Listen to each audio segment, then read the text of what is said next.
Hello दोस्तों, LSR classes में आपका स्वागत है। आई होप, मुझे उम्मीद होगी कि आप लोग बहुत अच्छे होंगे और आप लोग की पढ़ाई भी अच्छे से चल रही होगी। तो आज हम देखेंगे कक्षा 10 गणित यूपी बोर्ड का अध्याय 1 जो दिया है क्या वास्तविक संख्याएं। तो हम वास्तविक संख्याएं में हम क्या करेंगे कि इससे पहले हम 1.1 के जितने भी सवाल थे हम सबको हल कर लिए हैं। तो आज हम देखेंगे 1.2 के उदाहरण 1 को। तो उदाहरण 1 को जब हम देखेंगे तो ये उदाहरण जो है परिमेय और अपरिमेय संख्याओं पर आधारित है। तो सबसे पहले हम इस सवाल को देखने से पहले हम परिमेय और अपरिमेय संख्या के बारे में जान लेते हैं। तो हम चलिए देखते हैं क्या ये जो है परिमेय संख्या।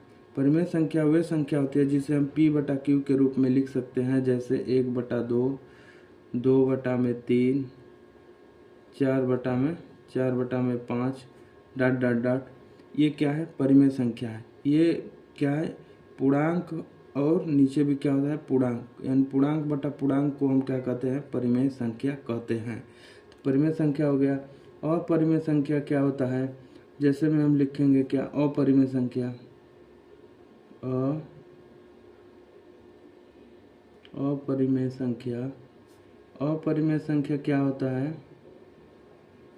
अपरिमेय संख्या के बारे में वे संख्याएं जो क्या होता है? वे संख्याएं जो P/Q के रूप में नहीं लिखा जा सकता है। या P/Q के रूप में नहीं लिखा जा सकता है, उसे हम क्या कहते हैं?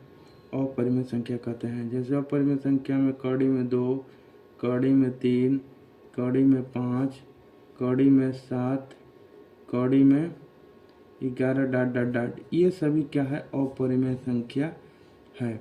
तो आज हमें देखना है क्या इस पे आधारित प्रश्न को। तो प्रश्न में क्या दिया है सबसे पहले हम देखेंगे। तो चलिए हम देखते हैं प्रश्न में। तो दिया उदाहरण 1, सिद्ध कीजिए कि कड़ी में 2 एक अपरिमेय संख्या है। तो सिद्ध करना है हमको कि कड़ी में 2 क्या है? एक अपरिमेय संख्या है। तो सबसे पहले हम क्या करेंगे? मानेंगे। माना कड़ी में 2 एक परिमेय संख्या है। कड़ी में 2 एक क्या है? परिमेय संख्या है, जो कि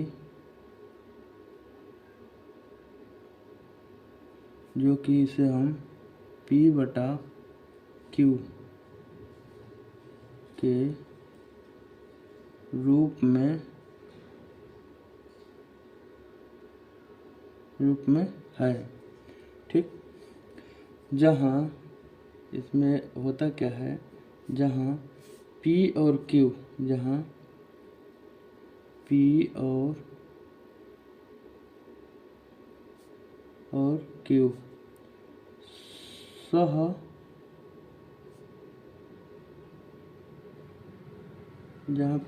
Q सह अभाज्य संख्या है।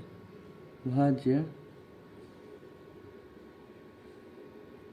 संख्या है और Q बराबर नहीं होना चाहिए क्या? 0 के। तो ये हो गया।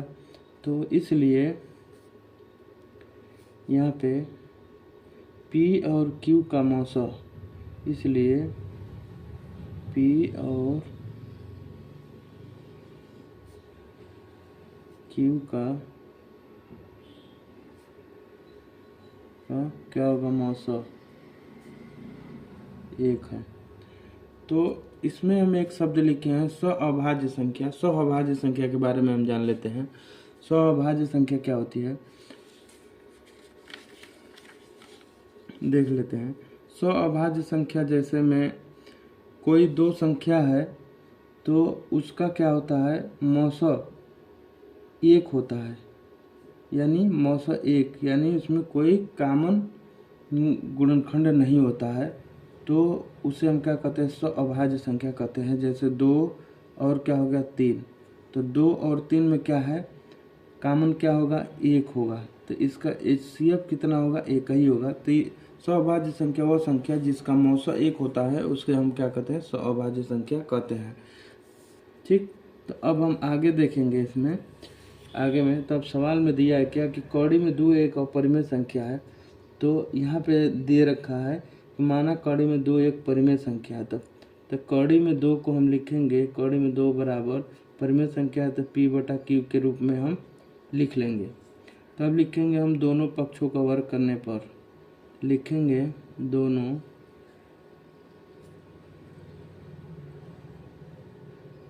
पक्षों का वर्ग करने पर,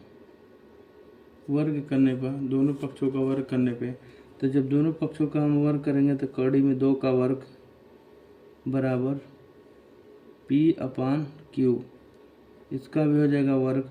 तो कौड़ी में 2 का जब वर्ग करते हैं तो ये पूरा जो होता है 2 हो जाएगा बराबर। अब P का वर्ग करेंगे तो क्या हो जाएगा, P² हो जाएगा बटा में Q का स्क्वायर करेंगे तो ये Q² हो गया। ठीक, तो इसको अब हम ऐसे लिख सकते हैं P/2 बटा में 2 बराबर, ये हम लिख लेंगे क्या, Q²। तो यहाँ एक चीज़ हम समझ लेते हैं,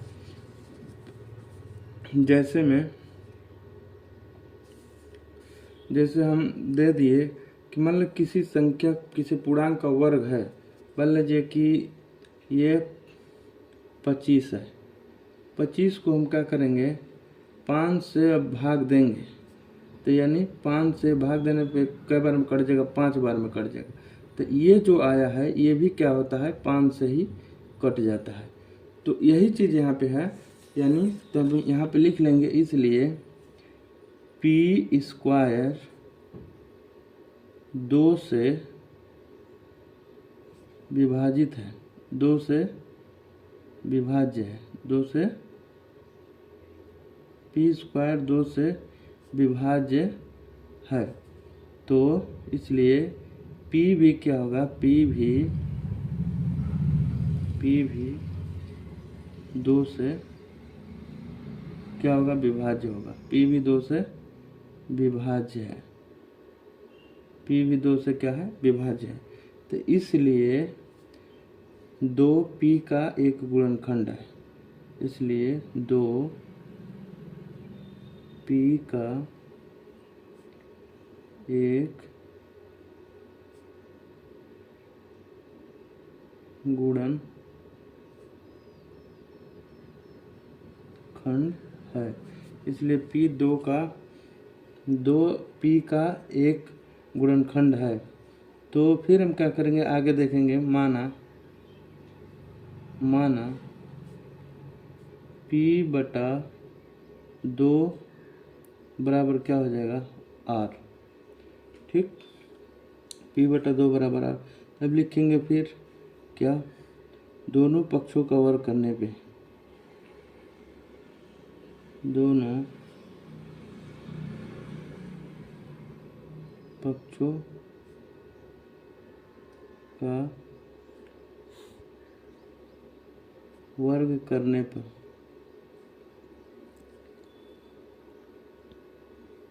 दोनों पक्षों का वर्ग करने पे लिख लेंगे हम P/2 बराबर R। तो हम इसका भी वर्ग कर लिए और इसका भी वर्ग कर लिए।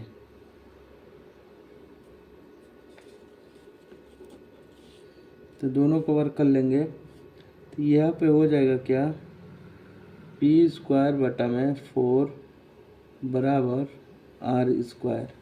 ठीक, यहाँ पे हो जाएगा तो ये उधर चला जाएगा, तो P² बराबर हो जाएगा 4R²। तो यहाँ पे हम क्या करेंगे, P² का मान यहाँ से रखेंगे, तो यहाँ पे P² का मान क्या हो जाएगा, P² बराबर हो जाएगा 2Q²। समीकरण नंबर 1 हम कर लेते हैं।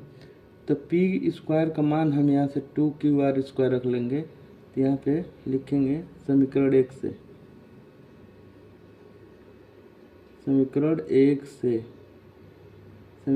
से, क्या करेंगे, मान रखने, तो पी स्क्वायर का मान ये है तो इसी को हम रख लेंगे पी स्क्वायर की जगह। तो 2q स्क्वायर बराबर 4r स्क्वायर। ठीक, इसको रख लेंगे तो 4 को इधर कर लेंगे हम, तो 2q स्क्वायर बटा में क्या होगा 4 आ गया, बराबर इधर बचेगा हमारा क्या r। तो 2 से 4 कट जाएगा, 2 दूना के 4, तो बचा कितना q स्क्वायर बटा में हो जाएगा 2, बराबर हो गया r स्क्वायर। तो सेम यही वाला जो कंडीशन है इधर, सेम ये वाला कंडीशन जो है ये यहाँ भी आ गया। तो हम लिखेंगे क्या, यहाँ पे लिखेंगे इसलिए q स्क्वायर जो है 2 से विभाज्य है, q स्क्वायर 2 से क्या है विभाज्य है, q स्क्वायर 2 से विभाज्य है। q स्क्वायर 2 से विभाज्य है तो इसलिए क्या होगा, q भी 2 से विभाज्य है, q भी 2 से क्या है विभाज्य है। तो इसलिए क्या लिखेंगे हम, 2q का एक गुणनखंड है। तो अब यहाँ पे हम थोड़ा सा हल कर ले रहे हैं, ये यहाँ पे, तो यहाँ पे हम लिख लेते हैं, तो 2 जो है p और q दोनों का एक गुणनखंड है, 2p और q दोनों का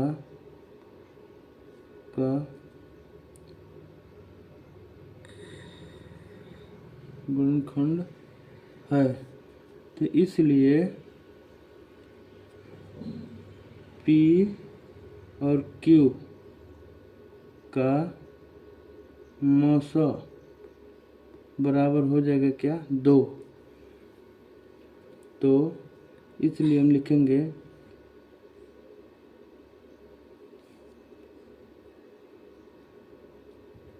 यह मान्यता हमारी गलत हुई तो कड़ी में 2 एक अपरिमेय संख्या है।